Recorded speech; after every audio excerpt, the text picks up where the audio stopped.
여러분 안녕하십니까? CTV 뉴스 박은결입니다. 지난 한 주도 평안히 잘 보내셨죠? 6월의 첫 주는 정말 나라를 깊이 생각하게 만드는 한 주였습니다.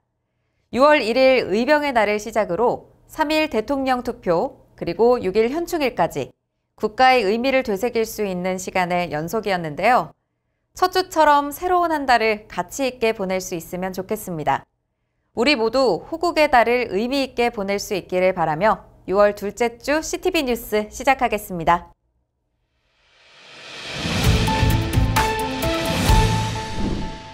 지난 3월 경북 지역에서 다발적으로 일어난 산불은 의성과 안동, 청송을 거쳐 동해안 영덕까지 휩쓸었습니다. 우리 교단의 교회들도 예배당이 불타고 성도 주택과 생활터전이 무너졌습니다. 지금도 피해 지역은 검게 타버린 산과 재난 흔적들이 여전합니다. 최악의 산불이 발생한 지 70여일, 가장 큰 피해를 입었던 성지교회가 기공예배를 드림으로써 다시 일어서고 있습니다. 박민균 기자가 보도합니다. 지난 3월 25일 성지교회는 예배당과 사택이 모두 불탔습니다. 교회 외벽 붉은 벽돌만 겨우 서 있었습니다. 큰 슬픔과 고난을 당한 성지교회는 혼자가 아니었습니다. 경안노회와 지역의 목사 장로들, 총회 구제부 임원들이 달려와 피해 소식을 알리고 기도와 지원을 요청했습니다. 전국의 많은 교회와 성도들이 함께 아파하며 특별 헌금을 보냈습니다. 가장 큰 피해를 입었던 성지교회가 전국교회의 기도와 사랑으로 기적처럼 회복하고 있습니다. 예배당이 전소한 지 72일 만에 새 예배당 건축을 시작하는 기공예배를 드렸습니다. 총회 장봉생 부총회장과 남석필 부회계를 비롯한 구제부 임원들, 피해 소식을 전국에 알린 기독신문사 이사장 장재덕 목사, 지속적으로 산불 피해 교회를 지원하고 있는 전국 남전연 회장 배원식 장로 등이 기공예배에 참석했습니다. 총회 지도자들은 성지교회 성도들과 함께 새 예배당 건축을 시작하는 첫 삽을 떴습니다. 장봉생 목사는 새로 건축하는 성지교회는 총회와 전국교회가 함께 세우는 교회라고 의미를 부여했습니다. 많은 교회들이 함께했고 그리고 구제부 또 전부에 모두가 마음을 모았습니다. 하나님께서는 지금도 하고 계십니다. 하나님의 교회를 세우고 계십니다. 기독신문 이사장 장재덕 목사는 성지교회 재건축에 끝까지 함께하겠다며 응원했습니다. 일어나는 성지교회에 건축되는 과정을 상세하게 보도해서 함께 기도하며 아름답게 완공되는 그 시간까지 저희들이 동행을 하겠습니다. 성지교회 새 예배당은 현재 설계를 진행하고 있습니다. 김 전도사와 성도들의 요청을 반영해 예배당과 사택, 식당 등 약 200제곱미터 규모로 건축할 계획입니다. 전국 교회에서 지원한 덕분에 건축비는 이미 마련됐습니다. 이 산불로 인해서 참 이 전국 방방곡곡에서 교회마다 참 성지교회 걱정해주고 참 기도해주는 그 참 아름다움이 늘 저는 기억합니다. 또 멀다 하지 않고 함께 이 기공 예배에 참석해 주신 모든 분께 참으로 진심으로 감사드립니다. 새로운 성지교회는 총회와 온 교회가 함께 세우는 교회입니다.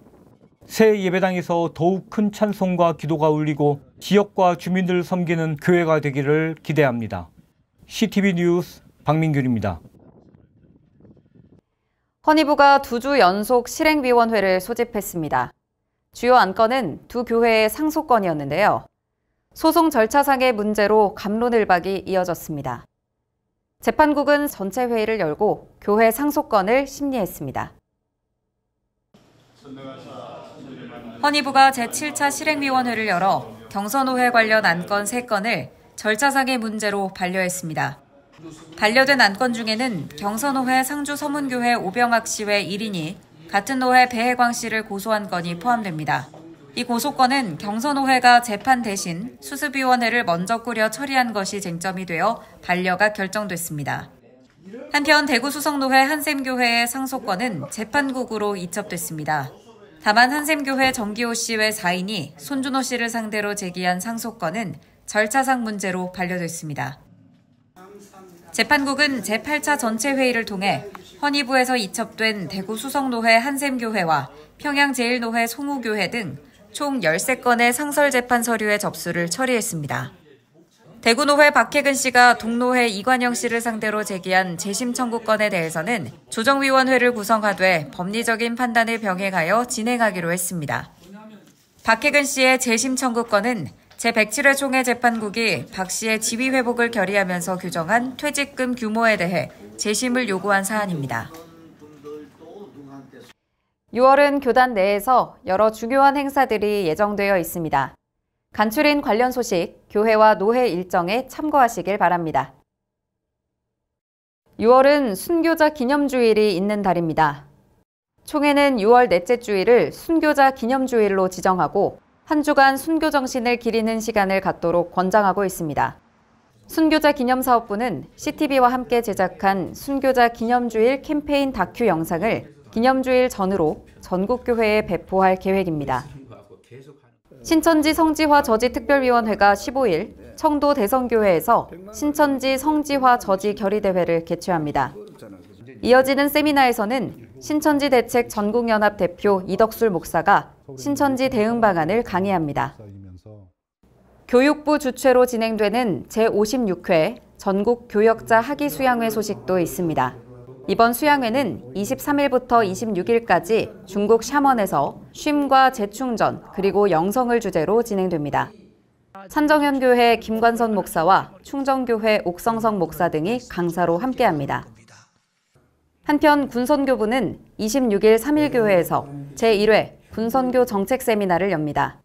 이번 세미나에서는 군선교와 군종 목사, 병영생활 등을 주제로 총신대와 칼빈대, 신대원 교수진들이 군선교 정책에 대한 연구 결과를 발표합니다. 아울러 여성사역자 특별위원회는 30일 총회회관에서 여성 강도사 관련 헌법개정위원회와 함께 연석회의를 갖습니다. 회의를 통해 헌법 개정 초안을 검토하고 여성 강도권을 중심으로 한 처우 개선 방안을 논의합니다.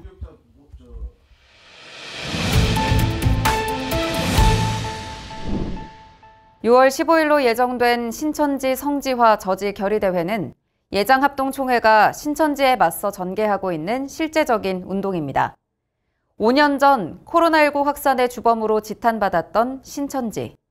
당시 교주가 국민 앞에 무릎을 꿇었지만 이후 신천지는 사회의 시선을 피해 다양한 미혹 활동을 멈추지 않았습니다. 특히 교주의 고향을 노골적으로 성지화하려는 시도는 지역사회와 교계에 큰 우려를 낳고 있습니다. 이에 CTV는 신천지 대책 전국연합 대표 이덕술 목사를 만나 신천지의 미혹 활동에 대한 진단과 함께 신천지 성지화 저지를 위한 해안을 들어보는 시간을 가졌습니다. 네. 안녕하세요. 저는 이덕술 목사입니다. 서울에 있는 예수님 사랑교회 담임 목사이면서 총회 2단 성담 도장을 하고 있고 특별히 신천지 대책 전국 연합 대표로 활동하고 있습니다. 신천지가 코로나로 인해서 큰 타격을 받은 것은 사실입니다. 그럼에도 불구하고 온라인을 통해서 또 새롭게 더욱 그들은 발전해 나가는 면도 있었습니다. 그래서 지금은 이제 포교 활동이 모여서 하는 것과 인터넷 교육을 통해서 하는 두 가지 방법이 지금 병행되고 있거든요. 그 신천지에는 특별히 한 가지 여기에 추가되는 악재가 뭐냐면 모략 포교한 것이 법적으로 문제가 됐었습니다. 은밀하게 숨어서 하는 것은 문제가 되기 때문에 은밀하게 접근했다가 바로 오픈하는 형태입니다. 어떤 면에서는 약화된 부분도 있어요. 왜냐하면 오픈되면은 사람들이 떠나거든요. 그러니까 위축성은 이어지고 있는 것으로 이제 보는 것이 맞죠. 근데 거기에다가 또 크다란 악재가 뭐냐면 신천지 이만희가 고령화돼서 곧 죽을 수 있다는 이제 이런 문제, 감옥까지 만든 것이 이제 그들에게 알려지고, 그리고 또 핵심 멤버들이 횡령에 관련돼서 자체에서도 법적으로 또 싸움이 일어나고, 이렇게 하면서 부패의 온상처럼 느껴지면서 많은 그 신천지인들의 떠나기도 하고 힘들어진 면이 지금 그들이 있는 겁니다. 신천지 성지화하는 이제 그런 작업이 계속 있어 왔었습니다. 어느 곳이든지 교주가 태어난 데는 성지화 되게 돼 있습니다. 대표적으로 뭐 JMS 올명동 같은 데도 생가가 있는 곳에 그 동산을 다 사가지고 거기에서 그 교주가 어떤 일을 했다는 것을 하는 것처럼 신천지도 그런 카피 형태거든요. 그쪽을 계속 성지화시킴으로 인해서 여전히 신비적 존재로 계속 부각시킨다면 잔류 세력들은 계속 유지되고 또 다양한 형태로다가 신천지가 커져갈 수 있는 계기가 되죠.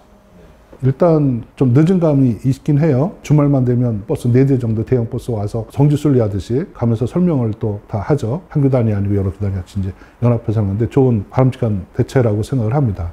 이런 대책을 하는데 이게 하나의 그 이슈로 끝나면 안 되는 거지 않습니까? 가장 중요한 것은 지속적인데 그러면 이단 진짜 전문가가 있어야 되고 그리고 교회를 통해서 그 마을 사람들을 복음화시키는 그런 작업도 하는 것이 효과가 있다 이렇게 봐요. 이게 총회라든지 전국교회가 모금 운동을 한다든지 재정 지원을 해서 그 일이 꾸준히 진행될 수 있도록 뒷바라지 해주는. 근데 여기에 단순히 그저 교리적 종교적 접속만 하지 말고 그들의 복지라든지 미용이라든지 정기적으로 가서 뭐 해주는 거라든지 거기서 목회하고 이단 대책하는 사람들에 의해서 꾸준히 그 살펴서 주민들과 아주 그 교감 있는 정말 그들을 사랑하는 마음으로 그들을 위한 그러한 것을 지속적으로 하는 거죠. 신천지인들도 분명히 자원봉사 들어갈 거고 그들도 물량봉사 할 거예요. 그럼 일반 기독교가 손 놓고 그냥 바라보만 먹고 입으로만 말로만 한다? 이건 일이 안 먹혀요. 뭐에 초점을 두느냐 하면 그 신천지 법정 세우기입니다.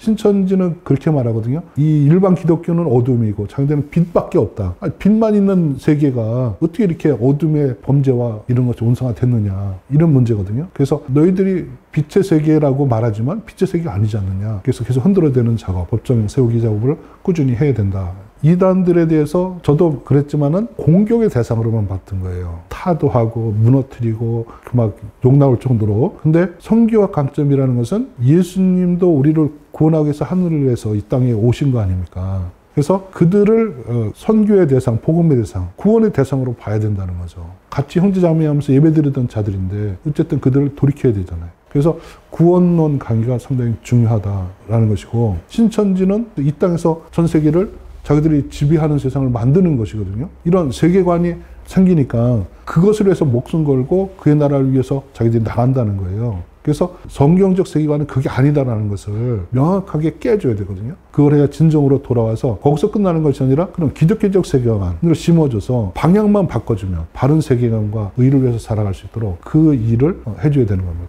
첫째로 교회에서 성경적 복음이 뭐고 구원론이 뭐냐. 이거는 정확하게 해줘야 된다는 거예요. 근데 우리 총회 차원에서 보면 세례문답지 있잖아요. 교단에서 만든 거. 그것만 충실히 가르쳐도 충분해요. 그런 자들에게 이제 그 세례 교육을 처음부터 다시 시켜줍니다. 총회 교재, 세례문답 교재를 가지고 하는데 그걸 쭉 공부해 주니까 이걸 내가 처음부터 알았다면 내가 뭐 신천지뿐만 아니라 뭐 하나님에게도 어딘다 이런 데 안 빠졌을 텐데 다 이러거든요. 교회마다 새가족 영접하거든요. 기초서부터 알려주기 위해서. 거기에 반드시 이단 분별법을 넣어야 되고 또 더군다나 이제 그 임직식이지 않았습니까? 반드시 시험 과목에 또 이단에 대한 특징은 이것을 넣어서 교육시켜서 분별케 해서 적어도 중직자들이 다 이단에 대한 분별과 대처할 수 있는 어떤 정도의 실력을 갖춘다면 한국교회는 그만큼 건강해질 수 있고 이단 대응에 아주 좋아질 수 있다 이렇게 보는 거죠. 다음 주 교단의 주요 일정입니다.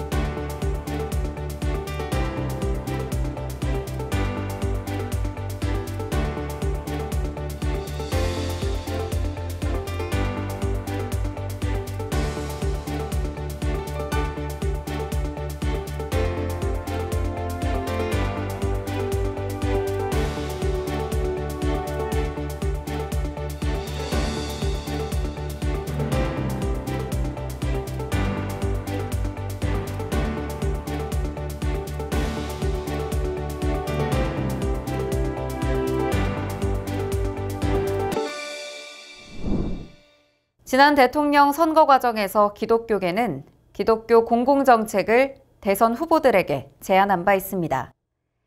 이재명 대통령 또한 후보 시절 이를 수용하며 사회봉사에 앞장서는 기독교 활동 지원, 종교시설 활용 돌봄 활동 협력, 기후위기 대응 동참, 생명 존중의 날 지정 추진 등 기독교 공약을 발표한 바 있습니다.